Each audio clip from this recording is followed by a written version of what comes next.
Hello, we are live. Well, I'm live. I'm recording this just as I would a regular masterclass, and you're live in the future because you're watching this just as if it were a regular masterclass. But I'm testing the premiere feature of YouTube, which basically means I think that I record a video, then I put it up, and then it goes live at the same time for everyone. And you guys can join the chat room, you can interact, and hopefully I'll be able to join the chat room, and we can treat it as a regular live stream. And it would be a great solution for those rare times when I will not be able to be there at 6:30 on a Saturday. So let's see how it goes. I prepared this very nice lesson for you today, so hopefully all goes well. But knowing the technical difficulties we usually have, that's a high order, but we'll see what happens. For those of you who are new, welcome to the live masterclasses. This is a series of videos we do every Saturday at 6:30 Central European Time. That's 12:30 for those of you who are in the New York City time zone, and if you're in LA, that's 9:30 in the morning, and then you kind of have to figure out your own time zone. And we get together every week, and I usually pick a topic. Either I come up with it, or just as we'll do today, it comes from your comments and your suggestions and your requests. I make a live masterclass on that topic, and that's usually about 35 to 40 minutes long, maybe a bit more sometimes. And then I open it up for questions. Today's there's not going to be a Q&A, but we'll make up for it next time. All right?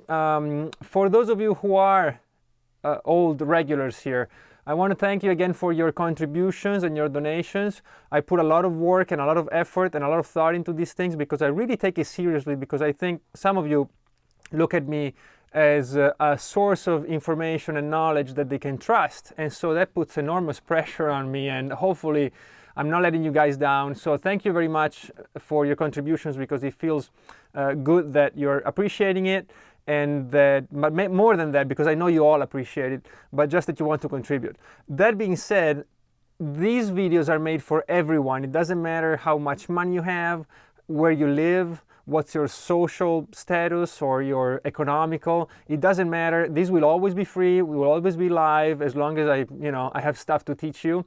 And so if you can't pay for anything, or if you can't donate anything, and if you don't want to donate anything, it doesn't matter at all. I'll still be here and I'll teach you everything that I know. Well, only the useful things, right?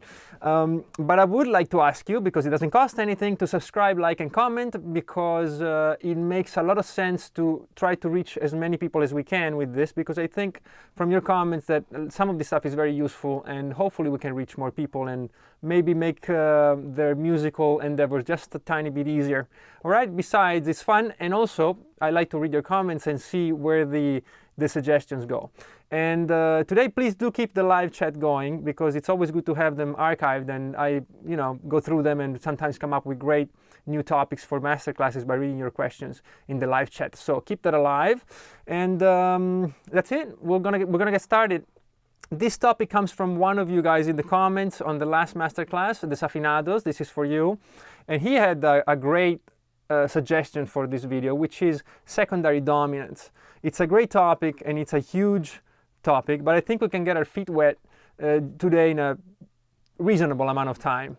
It's a vast topic, as I said, and it's open to many tangential explorations and possibilities. So we kind of have to set some parameters and some limits to it. And so today I will talk about the true dominant function chords. Okay, so we're going to talk about the dominant seventh chord, like a major chord with a flat 7. And I'm going to talk about the diminished chord. All right, this is the 7th chord of the major scale, either regular or the 7th version, or the full diminished. We'll get to that in just a little while. All right, but this is the parameters for today. We're not going to go into all the crazy stuff. We're not even going to go into the 251, which is kind of related to this, but we'll leave it for later. Okay, substitutions, all the stuff, we'll save it for another masterclass, or several, because it's a long list of things. Okay, I made some notes of what we can cover today, just so I don't forget anything. But as usually, we'll just wing it. I'm just having a short list of things that I want to certainly cover 100%, so you'll have the information. Okay, so one thing we should look at is how we use secondary dominant functions and chords, but also why we would like to use them and why we would want to study it. You kind of need to know the how before we can talk about the why in detail, but I'm going to give you the why really quick. Usually we use secondary dominants either to add variety and interest to a chord progression. Okay, that's the first thing. And the second thing is extremely important as well, which is to modulate to a different key. All right, so both of these things are very common, and that's probably the biggest uses of secondary dominants.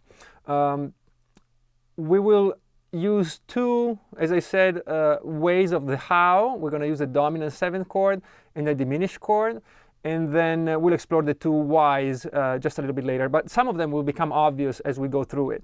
All right, so let's see. Let's start with the dominant 5 chord. The dominant 5 chord, in regular terms, is just in C major. It's a G7th. Okay, it's a very common chord. I forgot the pick. I'm going to use this one, the first one I could find. Oh, here's a normal one. All right, so the dominant 7th chord is the chord that when we harmonize a major scale, and you guys are expert because we looked at major scales in our previous master classes, is a chord that becomes a major chord with a flat 7th. So in the case of C major, the chords are C major, D minor, E minor, F major, G major, A minor, B diminished, and then C. The G, if we want to apply a 7th to it, it becomes G, B is the major 3rd, D is the 5th, and then F is our flat 7th. So our 7th chord in C is G7th. Okay? Common chord. Now the important thing about this chord is that it has a tremendous pull towards the root, the tonic. In this case is C. So every time you hear this chord,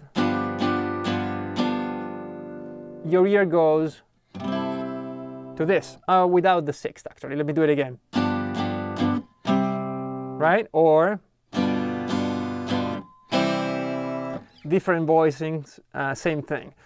The reason this chord pulls so strongly toward the tonic is the tritone. And the tritone, again, opens a whole Pandora's box of possibilities. It's amazing and it's great, but we will have to wait for that. Okay, so let's just focus on the tritone in the dominant chord. So G7th, if we analyze it, is made up of a G, which is a root, a B, which is a major 3rd, a D, which is a 5th, nothing special here, but then there's an F, which is the 7th. And the distance between the B, which is the 3rd of the chord, and the F, which is the 7th of the chord, is a diminished 5th or augmented 4th, it doesn't matter how you call it, but it is a tritone. It divides the octave into 2 equal parts, and it's made up of 3 whole step, tritone, right? So from B, I go up 3 whole steps, sorry, and I find an F. Now this specific interval is key to so many things in music from the classical time, and in jazz and modern music a lot. You know, it's extremely important. But let's see how and why it pulls so strong toward the root. If you remember our chats about the modes and the major scales, you remember how when you played a major scale, I'm going to play it in C, 2 notes of this major scale tend to want to fall onto a different note stronger than any other. In this case, it's the F, which wants to work its way back to E. And of course, the last one is the B, which really, really, really wants to go to C.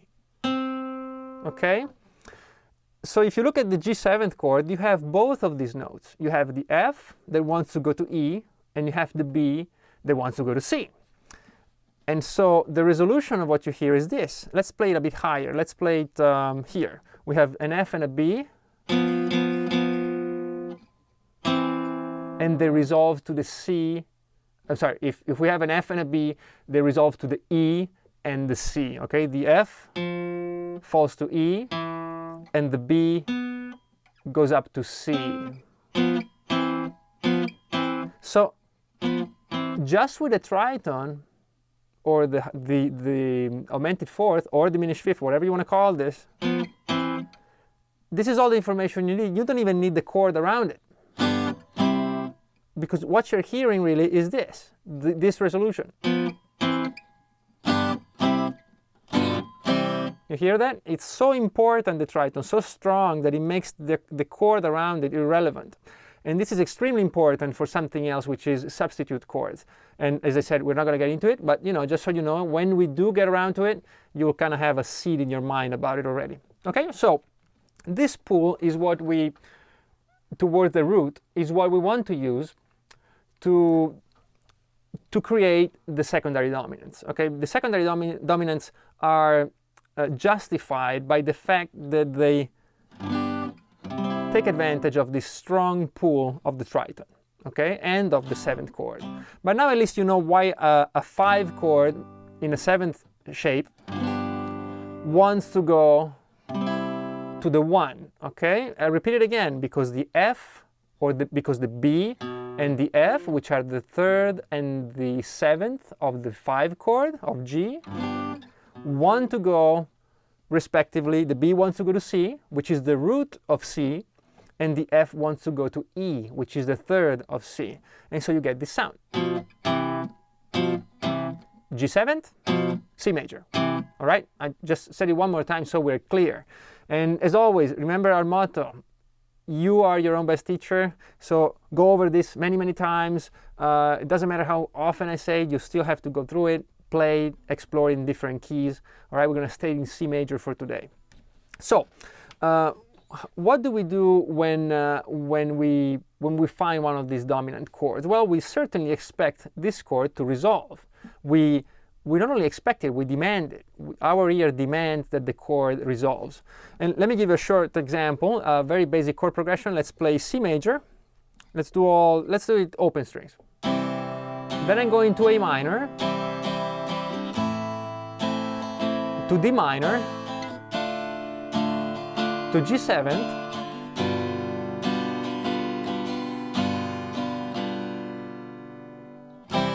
it wants to go to C. It has to go to C. I'm not going to win a Grammy for this chord progression, I'm afraid, but you see how strong that pull is. You can still hear movement amongst all the other chords, but it's this chord that really pulls you back to the root. Okay, so this resolution is so strong that it overpowers any other harmonics discrepancy that we might hear. I'm going to repeat that. The resolution from the 5 to the 1, and that means also from the tritone of the 5 to the 1, is so strong that it will make your ear forgive any harmonic strangeness that you might hear in chords. And this is the reason why secondary dominant chords work. And I'm going to demonstrate it for you with a very simple chord progression. Our basic chord progression will be this. It will be C major, to E minor, to A minor, to D minor. Okay, like this.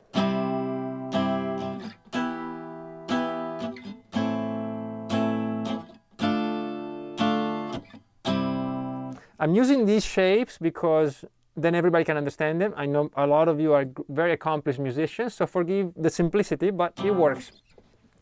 So first things first, we say, okay, well, how can we make this a bit more interesting, create a bit of movement? Because you'll notice how this D minor goes to C, all right, but it's not the strongest pull. Let me play one more time.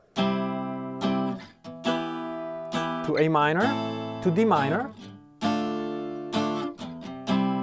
and then I will start again with C. It doesn't sound bad, of course, it's decent, but it doesn't have that strong pull we were talking about. So let's add a G7 before the C. Okay, so we play C, E minor, A minor, D minor. Okay, then I split the D minor and put a G7 before the C. All right, and then it sounds like this.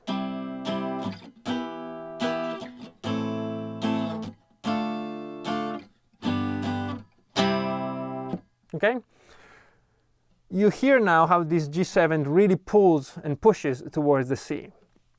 So this very strong relationship between the 5 and the 1, we're going to use it in other places, as long as they resolve to one chord inside the key. It's easier to do it than to explain it. Let's take the first two chords, C major and E minor. C major is the one of our tonality, of our key. Of course, we're in C major, but for this example, and to make sense of secondary dominants, we're going to pretend that E minor, for this specific moment, is the one chord. Okay? You kind of have to trust me on this. There's a theory behind all this, but for now, just imagine that for 1 second, E minor is your 1. Okay? If E minor is my 1, I know that there's a chord somewhere that has a very strong pull towards E minor. And that chord would have to be its fifth chord. Okay, so what's the fifth chord of E? Well, it's very easy. If we think E is the root, the fifth of E is B. And that means that I can pretend that I'm in an E key, in an E tonality, and put a dominant chord on the 5 of E, which translated to simple terms is B7 to E minor. And it goes like this: C major, B7, I'm going to play like this so that everybody knows this, E minor. All right, so check this out.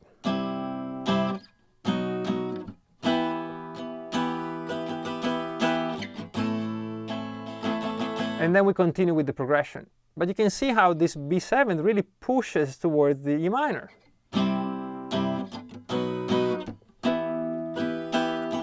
All right, it works great, it sounds great. Now, what did I say about discrepancies is that B7 has no place in C major. If you analyze the B7th chord, it's B, D sharp, F sharp, and A. 2 of the 4 notes are outside of the key of C major. C major is all natural notes. So usually it doesn't admit an F sharp and a D sharp. But remember what I said, the resolution and the sense of completeness and completion of the 5-1 pretty much makes you forget and forgive any discrepancies you hear. And so this B7 really doesn't sound too bad. C, B7, E minor. You see that? Now if I stopped at the B7, it would sound like crap. You'd go like, what's this doing there? But because I resolved to E, it makes it all make sense. All right? So our chord progression was C, E minor, A minor, D minor. And I already added, between the D minor and the C, I put a G7, remember? And now I've put a B7 before the E minor. So for now, this is what I got. C major, B7 to E. This is our first secondary dominant. Then A minor, and then D minor to G7th. And this G7, of course, is inside the key, is diatonic, it's the right chord for C, all right? But I already have twice the movement 5-1. Let's take it to the extreme. Let's apply it to every other chord. So the next chord in the series, from E minor, we go to A minor. Again, we're going to pretend that A minor for this moment is the one chord. If A minor is the one chord, it admits a 5 chord that resolves to it. What's the 5th chord of A? It's E. And so over E, we have to build a dominant 7th chord, which is a major chord with a flat 7th. And in the case of A, it will be E7th. And so before going to A minor, I can go through this E7th. So now if I put it all together, check this out. I have C, B7 to E, C, B7 to E, E7th to A minor. You see that? I'm playing an E minor 7th, which is part of the key of C major, and then I play the same chord, but the major version, that brings me down to A. It's a beautiful thing. It sounds like this: C major,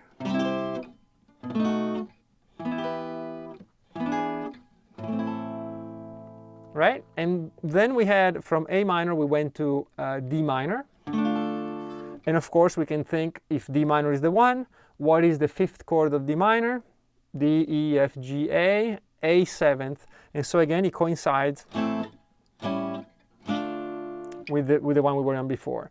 So the whole progression using all secondary dominants would be C, B7 to E, E7 to A7 to D, and D7, and G7 to C. All right? You can do it anywhere. Let's just make another progression really quick. If I have a simple progression, let's make it as easy as possible. C major, D minor. All I do is take C, add the fifth of D, and the fifth of C. And then all these chords, the B7th, the E7th, and the A7th from before, they were all outside of the key. They're not inside of C major. You can't use it in C major, but you can if you use it like this. One small addendum to this is that you can do it with every chord of a key. So if you're in C major, you can apply this to all the chords except for the 7th chord. The 7th chord in C is a B diminished, and it doesn't resolve. It's another tense chord, so we don't use its 5th chord. We don't do F sharp 7th to B diminished. It doesn't work. All right, so that's the only one that's kind of off limits. You can put a 5 dominant chord over or before any of the chords of a major scale except for the last one. Okay, so you cannot resolve to a diminished chord. Well, it's not like you can't, but you know, it's not part of the rules. All right. So this is how you use the dominant 7th chord, and it's or secondary dominants, and it's extremely easy if you think about it. You just kind of have to get it out of your head that you have to be inside the key. Now, one more warning: if you're doing this, you will be playing chords that are outside the key, and part of it is like, great, that's what I want. I want to add interest, right? This is one of the 2 whys we talked about. Why are we doing this? Well, to add movement, to add interest, to add expectation and resolution to a chord progression. But be careful, because B7th, E7th, A7th, and if we want, we could actually put in a D7th. These chords have notes that are outside the C major scale. So be careful, because they will be problematic if you have melodies that don't fit these new sharps. All right, so on one hand, it's a great advantage because you can start using scales that are more complicated and complex. On the other hand, if you're not ready for that, you can't just do this to any chord progression that already has a melody, because you might not agree with what you're doing. All right, so that's an important point. Okay, excuse me just 1 second. So that concludes the dominant 7th chord.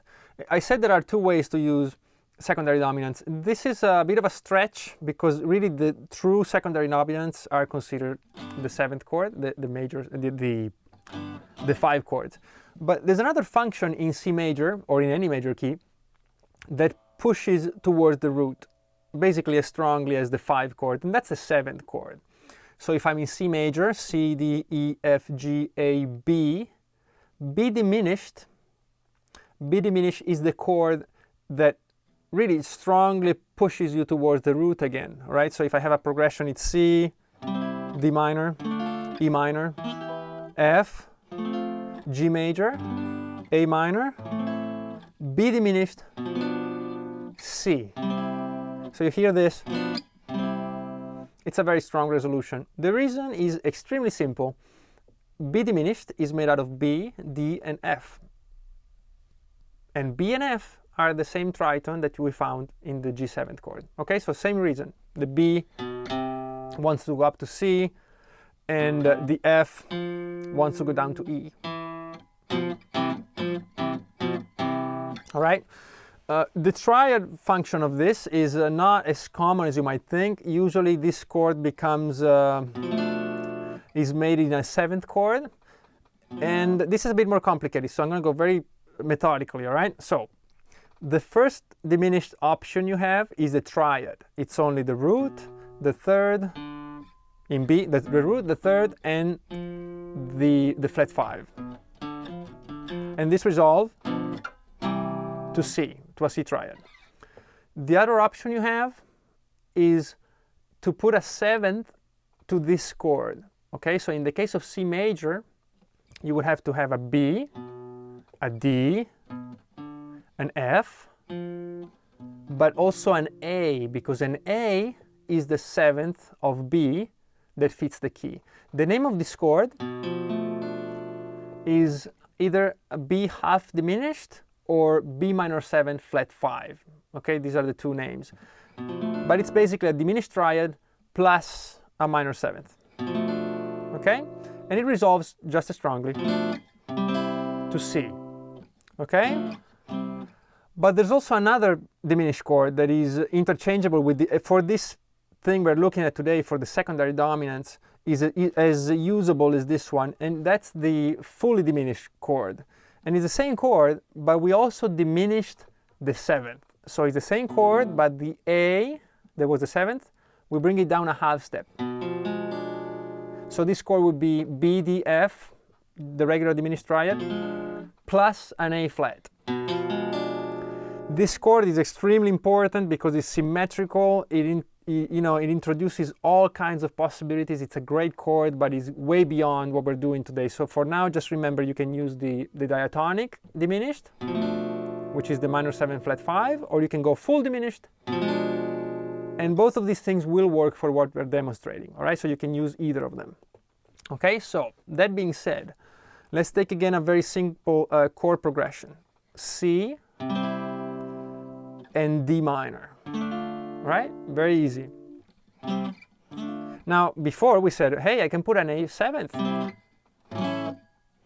before the D. That's my secondary dominant with the 7th chord. But now we can pretend, again, that D minor is a temporary 1 chord. Okay? We pretend that this is the 1. If this is the 1, it has to have a 7, a diminished chord, that pushes towards it. And what we're doing is the same as we did before. We're going to take it from the major scale. So we have C major, and if D was the 1, it would have a C sharp diminished right in front of it. Right? So I can have C, and then the diminished of C sharp, and by half step, it goes to D. The same as by half step, B diminished went to C. So now C sharp diminished by half step goes to D. All right, so the progression that was like this now goes like this. Or I can use the full diminished chord, so C major, C sharp diminished 7th, D minor. And I like the sound of this better over minor chords. Okay, so it's a great progression. Let's add one more chord, shall we? Let's do C, D minor, A minor, maybe. So we can do the same thing. We can go C to C sharp diminished, to D minor, to G sharp diminished, correct? To A minor. G sharp diminished because the diminished chord is always 1 half step before its resolution. And the resolution is A because we're pretending that A is our 1 chord. A is our temporary 1 chord. All right?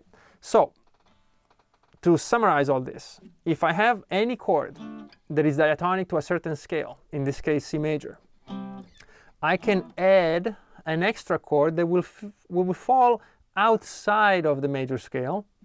And so because it's outside, it needs to resolve, all right? And it resolves in 2 ways. One way is to go 5 to 1. So if I'm going from C to E minor, I can precede the E minor with a B 7th chord. Because the B 7th chord would be the 5th chord in the key of E. but I can also use the diminished chord, and then it's a movement of a half step. So if I'm in C and I'm going to E, the diminished chord will have to be built over the D sharp.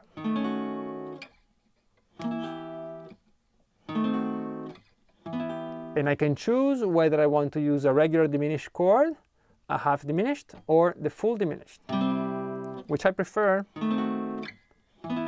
especially over minor chords. All right?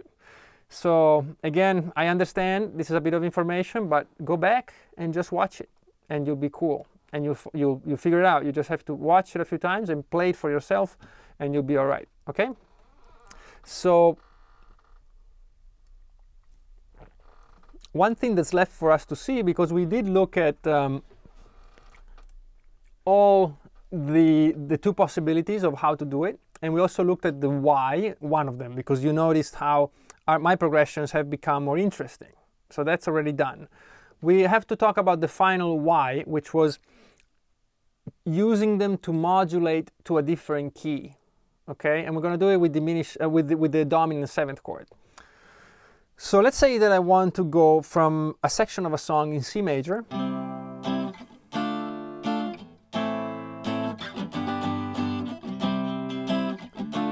to another section in E flat major.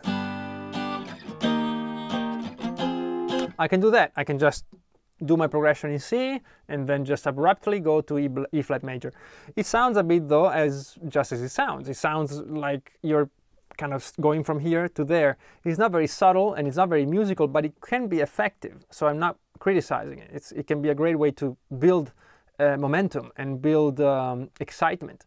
But if we want to be more discreet, because maybe you want to lift the song up very subtly so people don't notice what you're doing, just the effect of it. Okay, so that can be sometimes or often a lot more efficient and effective, right?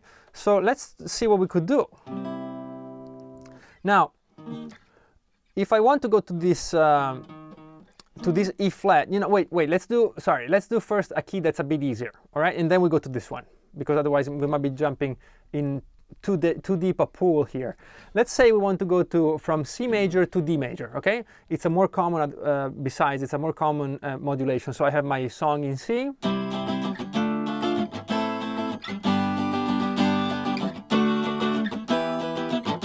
Okay, so common at the end of songs when the last chorus goes all the way up. It's common, and this is a better example to begin with. So, as we said, this is a bit abrupt, so how can I make it smoother? Well, let's check it out. I can play C, D minor, A minor, and G, right? This is my regular C major progression, and then I'm going to play the same thing in D. One way we could do this is to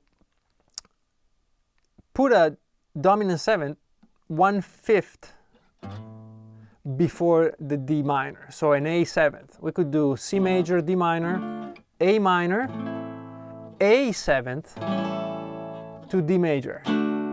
Instead of the G, because the G brings me back to C.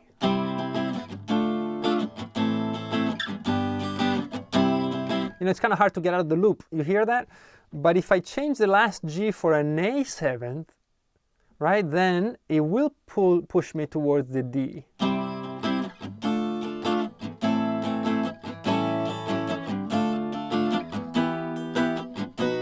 Right?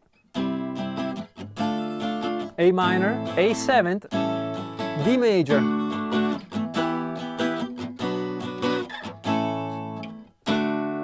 In a short time, you've established a new key. You see that? Now, if this is still a bit too abrupt, we can move the thing backwards. We could even put a dominant before this dominant. So if A 7th is my dominant, what's its dominant? It will be E 7th, because E is the 5th of A.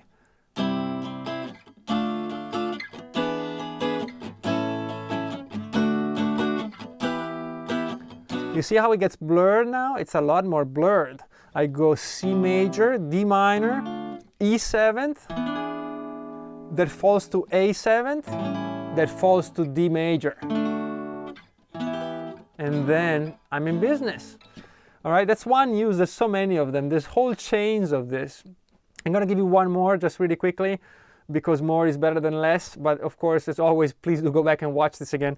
But one very common one is to put a 5 before the 5. So in C major, the 5 is G. And so it's very common to put a D7 before the G. So we have, for example, C major, D minor, D7, G7, and C. It creates a movement and expectation. It's a very common tool. There are chains of diminished 7, of dominant 7.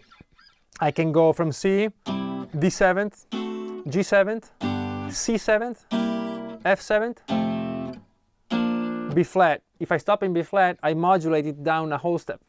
From a chord progression in C, I went all my way down to B flat. You see, but in a very structural way, it sounds pleasing to the ear.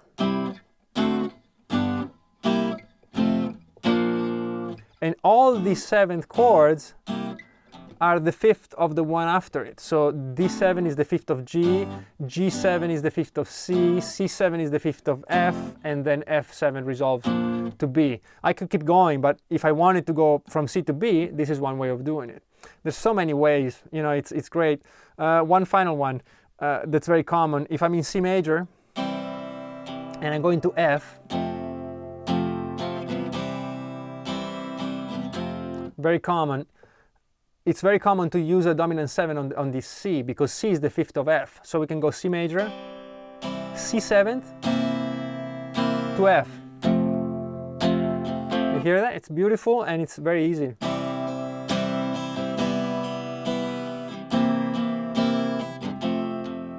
If it reminds you of the Beatles, you know, that's why.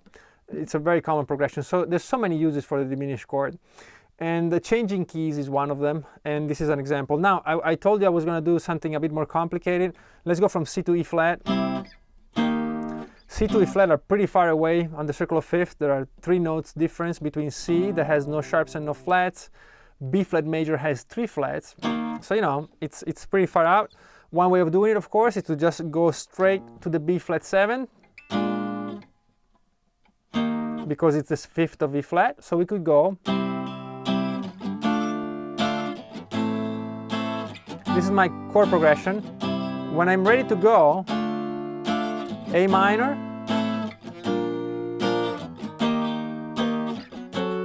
sorry, everything went well. It's the stupidest thing to mess up. I was writing key. Let me play it again for you. C major, D minor, A minor, G. This is my basic chord progression. When I'm ready to go to E flat, I go to B7th,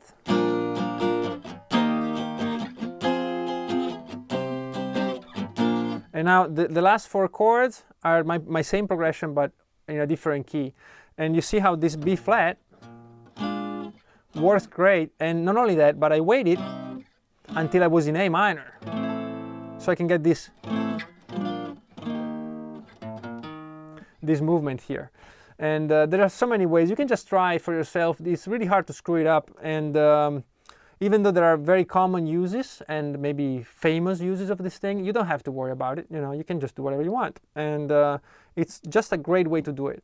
And finally, one last thing. If you play with a lot of distortion, you might find that 7th chords are very dissonant. With distortion, it's really hard to play this kind of stuff. These chords don't sound too good when you have a lot of distortion. So you can do all this, the secondary dominant ones, the 5 chord, you can do it with just major chords. All right, it's not technically right because you don't have the tritone anymore, but it does work. So you can still do.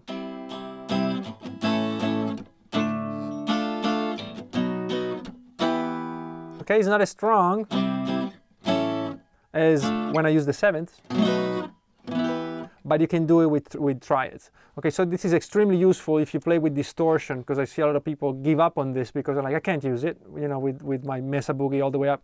But you can just go back to triads. Triads are a lot more consonant, and they will work with